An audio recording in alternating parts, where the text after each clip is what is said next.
ได้เห็นเที่ยงว่าจะไหนจุดสายจะไหลแย่ของมันเก่งสูงเขาจะใช้ได้ไปจุดที่ยังบ่มาเด็กคนไปทำมือว่าจะไหนดีออกนะครับแต่ว่าจะดีสังเกตว่าหัวเรือยังสมองเรือยังสมองกันต่อไปกันจะสีจำไว้จะไปแต่ว่ายังจะหันเลยมีไปกันนักสูงเสียงยังคู่ที่ยังไหนคู่มาไหนคู่กันมาด้วยเอาละพี่น้องไปพอใส่คนละน้องทางบ้านทางเมืองไทยบุรีพบกับสาวสวีวันพี่น้องทางกรุงเทพเพื่อน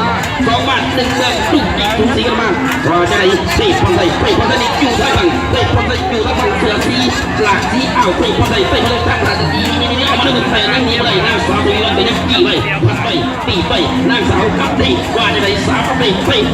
คนไทยเตะคนไทยและนางสาวสวีวันพวกกำลังคู่ตีสูสีกันขึ้นมาแทงขึ้นมาตีขึ้นมาพัดขึ้นมาแทงขึ้นมาแล้วไปคนไทยขึ้นมาแทงขึ้นมาแต่นางสาวสวีวันไปยังกี่ทำสำเร็จเอามาจากไหนลูกของพระพลเจ้าพลเป็นข้าวเหลืองว่าจากไหนช่วยเสียลูกหลานเนี่ยเอาเล่พรไทยว่าจากไหนนางสาวสวีวันเมื่อแล้วแต่เป็นหัวดีหัวดังเท่านั้นเบาเขาวัดหัวทำไมยาวทำไมอีพ่ออีแม่ขอแห่งเสียงนั้นใครรู้ใครเท่าในจังหวัดนั้นเป็นคนใจกับนางสาวสวีวันว่าจังได้สิไปน้ำกันต้องโตว่าเป็นเพื่อมาจากเมืองเดียวลูกหลานพระธาตุพนเจ้าพ่อแม่ทำเดียงเบิร์ด2แต่ว่าตอนนี้นานเทพของไส้หนีเอามาได้ดูเอามา2คือพระแต่ว่าสวีวันไปยังจิตจะปีขึ้นมา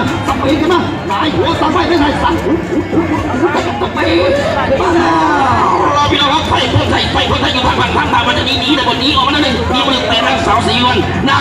กับสปีดขึ้นมาแห้งขึ้นมา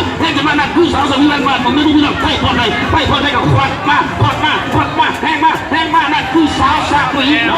วันนางสาวสีวันเจ้าทำไมเรียกทำไมยาวทำไมทอดทำไมเอาเจ้ายาว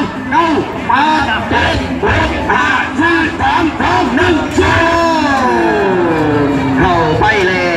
วลูกหลานบ้านเดียวกันจ้า